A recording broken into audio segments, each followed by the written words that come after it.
Voluntary retire ஆன ஒரு police தலைமையில் நடக்கக்கூடிய ஒரு கட்சியில் இப்படி சட்ட மீறல்களை நான் பண்ணுவேன், உன்னால் என்ன பண்ண முடியும் பார்க்கலான்னா அதுக்கு உண்டான பிரதிபலன்களையும் எதிர்பார்த்து அவங்க தான் செய்யணும்.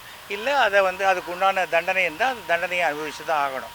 என்ன பண்ணினாலும் அண்ணாமலை சவுக்கால் அடிச்சுக்கிட்டாலும் தீ மிதித்தாலும் அவர் ஒன்றும் வெறும் அண்டர்வேரோட மாத்திரம் தமிழ்நாடு முழுக்க நான் சுற்றிட்டு வரேன்னு சொன்னால் கூட பிஜேபி தமிழ்நாட்டில் ஒரு சீட்டு கூட 2026 ஜெயிக்க வாய்ப்பே கிடையாது. 40க்கு 40 வரும்னு பேசினார். கடைசியில் 12 இடத்துல டெபாசிட்டு போச்சு. 40 சீட்டும் வாஷ் அவுட் ஆச்சு. வெறும் வாய் தான் வேலை செய்யும் அண்ணாமலைக்கு, செயல் ஒன்றுமே கிடையாது. இதில் பேசினாங்க ஒருத்தர் கூட பாஜக நிர்வாகி என்கிட்ட பேசலை. ஏன் இப்படி ஏன்னா அவங்க எல்லாருக்கும் தெரியும் இவ்வளோ அபத்தமாக பைத்தியக்காரத்தனமாக இருக்கக்கூடிய ஒரு முட்டாள் தலைவனை போய் போட்டிருக்காங்களே நம்ம கட்சியில் அப்படின்னு. நான் எல்லாத்தையுமே நான் பிஜேபியில் இல்லாவிட்டால் கூட இன்றைக்கும் நான் என்னுடைய கருத்துக்களை நேரடியாக நம்முடைய பாரத பிரதமர் அவருக்கு நான் அனுப்பிச்சி விட்றேன். அவ்வளோதான். தமிழ்நாடு நல்லா இருக்கணும். இது பாலிடிக்ஸ் பாலிடிக்ஸ் பண்ணுற இடமே இல்லை. அந்த ஒரு குற்றவாளி யாராக இருந்தாலும் அந்த குற்றவாளி தண்டிக்கப்பட வேண்டியவன். அதுவும் அந்த பெண்கள் விஷயத்தில் நடந்து கொள்ளக்கூடிய பாலியல் குற்றவாளிகள் மிக கடுமையாக தண்டிக்கப்பட வேண்டியது. எனக்கு அதில் மாற்று கருத்தே கிடையாது. இதெல்லாம் அந்த அரபு நாடுகளில் இருக்கிற மாதிரி பனிஷ்மெண்ட் கொடுக்கணும். அப்போ தான் அது சரியாக வரும். ஆனால் என்னென்னா எய்ட்ஸ் மாதிரி தான், இது எனக்கு வராது மற்றவங்களுக்கு வரும் அப்படின்னு நினச்சிக்கிட்டு இந்த தப்பு பண்ணுறது. அதுதான் ஒரு 20 வருஷம் முன்னாடி சென்னை கமிஷனர் சொன்னார், உங்கள் வீடெல்லாம் இருட்டாக வச்சுக்காதீங்க, வீட்டை சுற்றி விளக்கு இருக்கட்டும் அப்படின்னார். அன்றைக்கி நான் என் வீட்டை சுற்றி ஒரு 10 லைட் போட்டேன். நைட் டயத்தில் அந்த 10 லைட்ஸ் எரிஞ்சிக்கிட்டே தான். சிசிடிவி வைக்கணும். நாங்கள் சிசிடிவி வச்சோம். பாதுகாப்புங்கிறது நம்மளும் ஜாக்கிரதையாக இருக்கணும், அதுதான் முக்கியம். அதுதான் சொல்கிறேன். எந்த பெண்ணாக இருந்தாலும் அது யாராக இருந்தாலும் சரி, இந்த மாதிரி ஒரு சம்பவம் நடக்கிறதுக்கு நாம் ஆண்கள் தான் வைக்கப்படணும். அதுதான். உடனே இதை போலீஸ் பார்க்க மாட்டாங்களே. நமக்கு இருக்கிற போலீஸ் ஃபோர்ஸ்லேயும் பாக்கி இதுலேயும் சுய கட்டுப்பாடும் சுய ஒழுக்கமும் இருந்தால்தான் சமுதாயம் நன்றாக இருக்கும். நான் ரொம்ப வருஷமாக சொல்லிகிட்டு இருக்கேன், பள்ளிக்கூடங்களில் கல்வியை போதிப்பதை விட ஒழுக்கத்தை அதிகமாக மாணவர்களுக்கு போதிக்க வேண்டும். அப்போ தான் அடுத்த தலைமுறை சமுதாயம் மிக சிறப்பாக இருக்கும். பக்குவமாக செய்ய முயற்சி பண்ணாங்க. நான் இது மாதிரி அன்னோன் நம்பர் எடுக்கவே இல்லை. எனக்கு என் ஃபோனில் கிட்டத்தட்ட 18,000 சேவ்டு மெசேஜஸே இருக்குது, சேவ்டு நம்பர்ஸ் இருக்குது. என்னுடைய நண்பர்கள் இப்போ தந்தி டிவியில் பார்த்தா உடனே அவரோட நம்பரை நோட் பண்ணால் என் நம்பர் ரெக்கார்ட் பண்ணிவிடுவேன். எனக்கு அந்த முன்னெல்லாம் 50 நம்பர் 75 நம்பர் அது இல்லை இப்போது. ஸோ எனக்கு கிட்டத்தட்ட 18,000 நம்பர்ஸ் இருக்குது. ஸோ அந்த நம்பருக்குள்ளே வர கால்ஸை மாத்திரம் நான் எடுக்கிறேன். Unknown numbers எடுக்கிறதில்ல. அன்னோனில் சில பேர் பிஸ்னஸ் விஷயமாக பேசணுன்னா அவங்க எஸ்எம்எஸ் அனுப்புவாங்க, சார் இந்த விஷயமாக நான் பேசணும். அப்போ நான் இமீடியட்டாக நான் கால் பண்ணுறேன். அதனால் எனக்கு ஆனால் என்னென்னா சைலண்ட்டில் வச்சுக்க வேண்டியிருக்கு ஃபோனை. என்னுடைய ஃபோனை என்னை பெரிய பழி வாங்கிட்டு தான் நினைக்கிறாங்க. இப்போ அண்ணாமலைக்கு 4 நம்பர் இருக்குது. ஒரு நிமிஷம் ஆகுமா நான் கொடுக்குறதுக்கு? ஆனால் எத்தனை நம்பர் அண்ணாமலைக்கு இருந்தாலும் ஒரு நம்பர் கூட அவர் எடுக்க மாட்டார். அவருக்கு 5 அசிஸ்டண்ட்டு, அண்ணன் குளிக்கிறாரு தூங்குறாரு இது மாதிரி தான் சொல்லுவாங்க. தவிர நான் தைரியமாக எந்த ஃபோன் வந்தாலும் எடுப்பேன். ஏன்னா நான் கரப்டட் பர்சன் கிடையாது. அண்ணாமலை எடுக்க சொல்லுங்கள், ஃபோன் அடிச்சா டைரெக்டாக எடுத்து பேச சொல்லுங்கள். பேச மாட்டார். நேற்றுக்கு கூட பார்த்தேன், ஏதோ ஒரு இடத்துல ஒருத்தர் தலைவர் சொல்கிறாரு, நான் ஆஃபீஸ் ஆரம்பிச்சிருக்கேன் வாங்க அப்படின்ட்டு லேண்ட்லைன் நம்பர் கொடுக்குறாரு. ஏன் செல்ஃபோனுக்கு எதுக்கு இருக்குது? நம்மளை தொடர்பு கொள்ள தானே. அப்படி என்ன அடையாளத்தெல்லாம் மறைச்சிக்கிட்டு நான் ஒளிஞ்சு இருப்பேன், எனக்கு நீங்கள் வேணும் உங்களுக்கு நான் வேண்டாமா அப்படின்னா என்ன? எனக்கு அது புரியலை. நடிகர்களாக இருக்கட்டும், ரசிகர்கள் வேணும் அது வேணும், ஆனால் நம்பர் கொடுக்க மாட்டேன். பிஏ அவன் பிஏ அவனுடைய பிஏ அவனை பாரு அப்படின்னா எப்படி சரியாக வரும்? வந்திருக்கும் சார், கிட்டத்தட்ட ஒரு 5000 வந்திருக்கும். கிட்டத்தட்ட பாஜகவுடைய உறுப்பினர் எண்ணிக்கை அளவுக்கு வந்திருக்கும்னு வச்சுக்கோங்க. உறுப்பினர் எண்ணிக்கை அளவுக்கு வந்திருக்கும். ஏன் திருப்பி கேட்டு சந்தோஷப்படுறீங்களா? அவங்களே 1 கோடி உறுப்பினர் பண்ணுறேன் நாங்கள். கட்சியில் என்னாச்சு? இன்னும் 20 லட்சம் கூட வரலை. அதனால் 40 லட்சம்னு போட்டிருக்காங்க. வராது.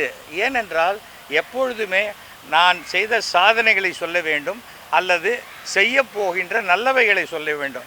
அதை விட்டுட்டு எப்போ பாரு இந்து முஸ்லீமு இது ஜாதி பிரச்சனை, மத பிரச்சனை, நம்ம சண்டை போடுறதுல ஒரு 10 பேராவது செத்தாக தான் ஓட்டு வரும், இந்த மாதிரி மனோபாவம் உடையவர் தான் அண்ணாமலை. அதனால் தமிழகத்தில் அண்ணாமலை இருக்கிற வரைக்கும் பாஜக வளருவதற்கு வாய்ப்பே கிடையாது. பெண்களுக்காக போராடுறேன்றாரு.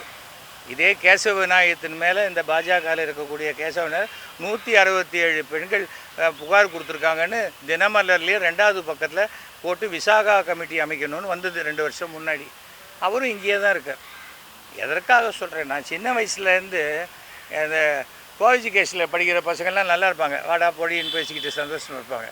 அப்படியே பெண்கள் வாடியே இல்லாத வளர்கிறவங்களுக்கு திடீர்னு லேசாக அந்த புடவை நுனி பட்டோன்னே சிலிர்த்து எழுந்துருவாங்க. அது இருக்க வேண்டியதில்லை. எப்போதுமே செக்ஸ் தான் வாழ்க்கை இல்லையா? அதை தாண்டி ஒரு சகோதரியாக பார்க்கலாம், ஒரு நண்பியாக பார்க்கலாம். அப்படி தான் நான் சினிமாவில் 60 ஹீரோயினுக்கு தாலி கட்டிருக்கேன். எல்லாரையுமே வீட்டுக்கு கூட்டு வந்துட்டேன். சினிமாவில் நடித்தவங்கெல்லாம் ஒழுக்கமாக தான் இருக்காங்க. அரசியலில் இருக்கும்போது தான் இந்த மாதிரி அறவேக்காடுகள்லாம் தலைவராக வரும்போது பிரச்சனைகள். தவிர ஏன்னா ஃபோனில் மிரட்டுறதுனால என்னத்தை சாதிச்சிட முடியும்? ஒன்றுமே கிடையாது. ஆனால் சட்ட ரீதியாக இது தவறு. அடுத்தவருடைய ஒரு ஃபோன் நம்பரை அவங்க அனுமதி இல்லாமல் போடுறது மிகப்பெரிய தவறு. அதில் 2 பேர், ஒருத்தர் ஃபேஸ்புக்கில் போட்டிருக்காரு, இன்னொருத்தர் ட்விட்டரில் போட்டிருக்காரு. அவங்க 2 பேர் மேலேயும் அவங்களுடைய ஸ்க்ரீன்ஷாட்டோடு எடுத்து நான் கம்ப்ளைண்ட் கொடுத்துருக்கேன். கண்டிப்பாக அது யாருன்னு பார்த்து நடவடிக்கை எடுக்கிறேன். நான் டெப்டி கமிஷனர். அவங்க 2 பேரும் பாஜகவினர். ஒருத்தர் பாஜகவினர், இன்னொருத்தர் தெரியல சார், தெரியல. ஒருத்தர் போட்டிருக்காரு, பிரசாந்த் கிஷோர் மாதிரி 100 கோடி கொடுத்தா இவர் அரசியல் வியூகம் அமைச்சு கொடுப்பாராம். இந்த மாதிரி சொந்த காசில் சூன்யம் வச்சுக்க எந்த கட்சியாவது நினைச்சால் எஸ்வி சேகரை அணுகவும். என்னுடைய ஃபோன் நம்பர் போட்டு மண்டை காலி சென்னை. அதாவது அவ்வளோ நகைச்சுவையாக சொல்கிறார்.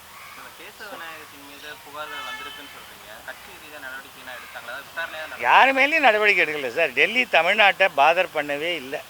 எவ்வளோ கை கழுவி விட்ட ஒரு மாநிலமாகத்தான் நான் நினைக்கிறேன் தமிழகத்தை.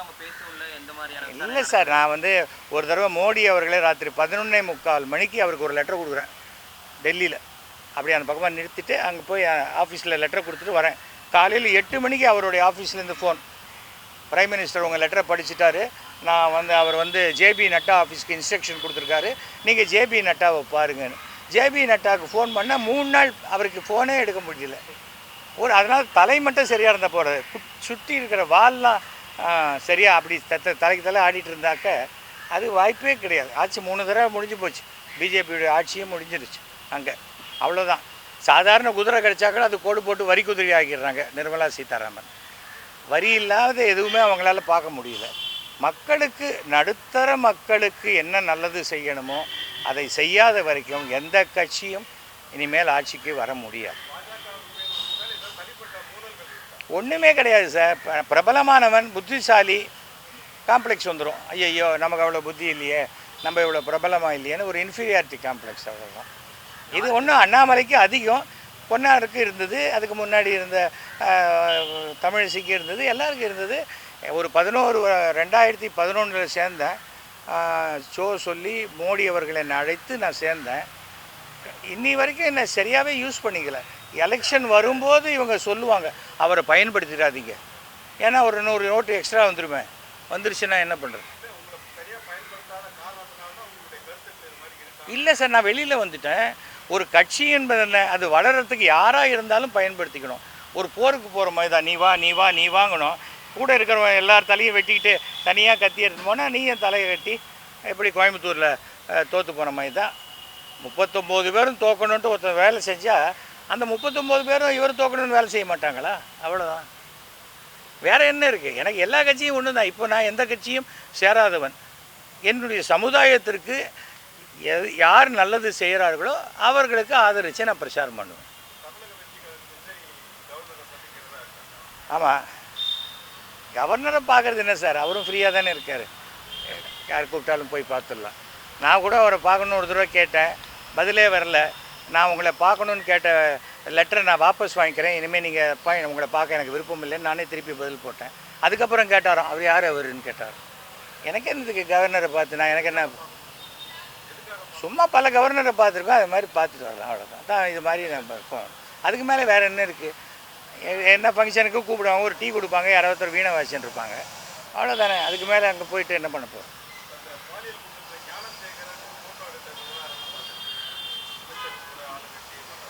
சார் யார் வேணால் யாரோட வேணால் ஃபோட்டோ எடுத்துக்கலாம் சார்.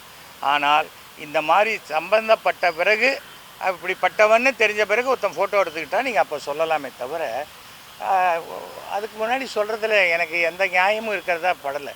ஒரு கூட்டமாக இருக்குது, நானே ஒரு படத்துக்கு போகிறேன், 20 பேர் செல்ஃபி எடுத்துக்கலாம், அதில் ஒருத்தன் திருடனாக இருக்கான், அதுக்கு நான் எப்படி பொறுப்பாக இருக்க முடியும்?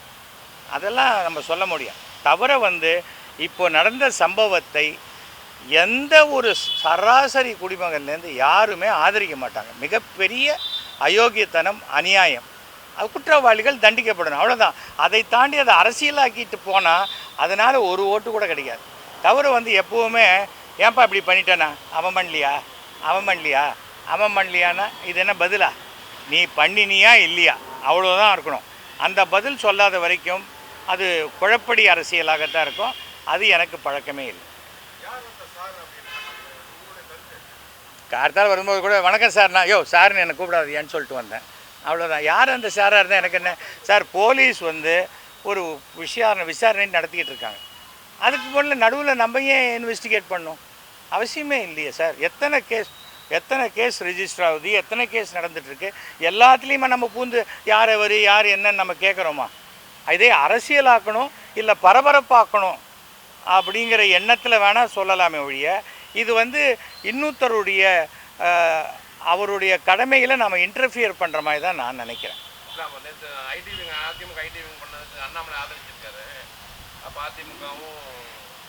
அண்ணாமலை கிட்ட எந்த பவரும் கிடையாது சார். அண்ணாமலையே இன்னும் ஒரு மாதம் இங்கே அதிகமாக இருந்தால் ஜாஸ்தின்னு நான் நினைக்கிறேன். இல்லை விருப்பப்படுறேன்னு வச்சுக்கோங்க, எப்படி வேணால் இருக்கலாம். அவருக்கு இந்த ரெய்டு வந்துருச்சு, அவர் உறவுக்காரங்களுக்கெல்லாம். அந்த ரெய்டை மறைக்கிறதுக்காக போட்டப்பட்ட நாடகம் தான். மாரிதாஸ் அவர்களுடைய இதை பார்த்திங்கன்னா தெரியும். சுமார் 60 கோடி ரூபாய் மதிப்புள்ள நிலத்தை 45 லட்சம் ரூபாய்க்கு வாங்கப்பட்டது. அப்புறம் செங்கல் சூளைன்னு சொல்லி அங்கே கிரானைட்டு தோண்டி எடுக்கிறாங்க. 240 கோடி ரூபாய் வரி ஏய்ப்புக்காக மாட்டியிருக்காங்க. அப்புறம் 10 கோடி ரூபாய் சீட்டு 10ஓ 20ஓ நடத்தியிருக்காங்க வெறும் வெள்ளை பேப்பரில் வச்சு. இந்த மாதிரி பல விஷயங்கள். இது எல்லாமே இங்கே திண்டுக்கல்லில் தெரியுதுன்னா டெல்லிக்கு தெரியாத இருக்குமா? பாஜக இன்னி வரைக்கும் சொல்கிறது என்ன? நாங்கள் நேர்மையான கட்சி, ஊழலற்ற கட்சி. அதை அண்ணாமலையை வச்சுட்டு சொல்ல முடியுமா? ஒரு கவுன்சிலர் கூட ஆகாத ஒருத்தருக்கு இத்தனை பணம் வந்ததுக்குன்னா மாரிதாஸ் போட்டிருக்காரு. அதைத்தான் நான் படித்தேன்.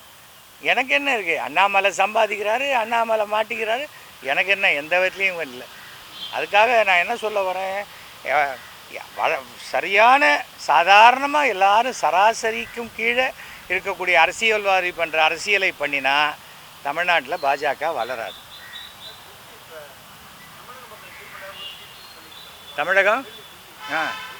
தமிழகத்தையே ஒதுக்கிடுச்சு. ஆமாம், பாஜக தான் சார். பாஜக தமிழக பாஜகவை டெல்லி பாஜக டோட்டலாக ஒதுக்கிடுச்சு. அதுவும் இருக்குதா சார், அதுவும் இருக்குது சார். எப்போதுமே பார்த்தீங்கன்னா டெல்லியில் ரூலிங் பார்ட்டி அவங்களுக்கு ஆதரிச்சாக்க அவங்களுக்கு வேணுங்கிறத சலுகைகளை அதிகமாக பண்ணி கொடுப்பாங்க. ஆதரிக்கலைன்னா நான் இழுத்து பிடிக்கிறேன், அது பிடிக்கிறேன், சரியாக வராது, இது வராதும்பாங்க. இப்போ பீகாருக்கு இத்தனை ரூபா கொடுக்குறாங்கன்னா அதில் பாதி கூட தமிழ்நாட்டுக்கு கொடுக்குறதில்ல. அப்போது மாற்றாந்தாய் மனப்பான்மைன்னா அது மாற்றாந்தாய் மனப்பான்மை. நான் இப்போ அந்த அரசியல் பேச வரல. ஏனென்றால் அது என்ன ஆகிடும், ஒரு கட்சியிலேருந்து வெளில வந்த உடனே அந்த கட்சியை பற்றி என்ன ஏடிஎம்கேலேருந்து வெளில அமிச்சாங்க. அதுக்கப்புறம் ஒரு வாரத்தை கூட நான் ஜெயலலிதா அவர்களை பற்றியோ ஏடிஎம்கே இருக்கிற வரைக்கும் நல்லது, வெளில அமிச்சாங்களா ரொம்ப நல்லது, அவ்வளோதான். அப்படி தான் நான் நினைப்பேன். ஆனால் என்ன, நானே வெளியில் வரத்துக்கு ஒரு சான்ஸ் கொடுத்தாங்க பிஜேபி. வழக்கமாக என்னை வெளில அனுப்புவாங்க எல்லா கட்சியிலையும். இந்த கட்சியில் ஒரு சான்ஸ் கொடுத்தாங்க. ஏன்னா இவர் 5 தடவை டெல்லி போய் என்னை எப்படியாவது எடுக்கணும் தலைகீழாக நின்று தண்ணி குடித்தார். உன் வேலையை நீ ஒழுங்காக பாருன்னு சொல்லி அனுப்பிச்சிட்டாங்க. என்னுடைய மெம்பர்ஷிப்பு அந்த டியூரேஷன் முடிஞ்சு போச்சு. மோடி அவர்களுக்கு ஒரு 8 பக்கம் லெட்டரை எழுதியிருக்கேன். பதில் வந்தால் ஓகே, கூடியில் விட்டால் கூடிய விரைவில் நான் மோடிக்கு என்ன லெட்டர் எழுதினோ அதை நான் பத்திரிகை வாயிலாக மக்களுக்கு சொல்லிவிடுவேன். இப்போவே சார் என்ன இருக்குது, ஒரு வாரத்தில் சொல்லிடுவேன். ஆமாம் சார், நான் 300 கோடி ரூபா வேலை நடந்தது, ஒரு பைசா கூட கமிஷன் வாங்கலை. எனக்கு கொடுத்த ஃபண்டு முழுக்க நான் நிறைவேற்றினேன். எங்கள் வீட்டுக்கு பக்கத்தில் ஒரு ஷட்டில் கோர்ட்டு 3 கோர்ட்டு போட்டேன். இப்போ டெய்லி 400 குழந்தைகள் விளையாடி கொண்டிருக்கிறது. அது மாதிரி என்னென்ன உண்டோ மக்களுக்கு எது தேவையோ அதுதான் பண்ணேன். ஒரு பைசா நான் எங்கேயாவது கமிஷன் வாங்கினா யாரையாவது சொல்ல இல்லை. அதுதான் எனக்கு பெருமை. அது போதும். ஏன்னா கடவுள் நான் பண்ணுற தொழில் மூலமாகவே எனக்கு நல்ல வருமானத்தை கொடுத்துருக்கேன். அதுக்கு மேலே என்ன இருக்குது? நான் என்ன சொல்கிறேன், அரசியல் அயோக்கியர்கள் புகலிடம்னு வரக்கூடாது. அரசியலுக்குள்ளே வந்தால் சம்பாதிக்கணும் அப்படின்னு வரக்கூடாது. மக்களுக்கு நல்லது செய்யணும்னு வாங்க. வந்தால் அவங்க நல்ல பேர் எடுப்பாங்க. நல்லகண்ண ஐயாவை பார்த்துட்டு வந்தேன், நமஸ்காரம் பண்ணிட்டு வந்தேன். உங்களை போன்று தான் நானும் இருக்க முயற்சி பண்ணுறேன் சார், என்னை ஆசீர்வாதம் பண்ணுங்கன்னு சொல்லிவிட்டு அவருக்கு நமஸ்காரம் பண்ணிவிட்டு வந்தேன். அவ்வளோதான். நமக்கு நல்லவர்களைத்தான் நம்ம ஒரு எடுத்துக்காட்டாக பார்த்துக்கணும். அண்ணாமலை போன்ற ஆட்கள் எல்லாம் எடுத்துக்காட்டாக பார்த்துட்டா சமுதாயம் உருப்படாது போயிடும். ஓகே, நன்றிங்க, வணக்கம். அந்த இதை காமிச்சிருங்க. இது வரைக்கும்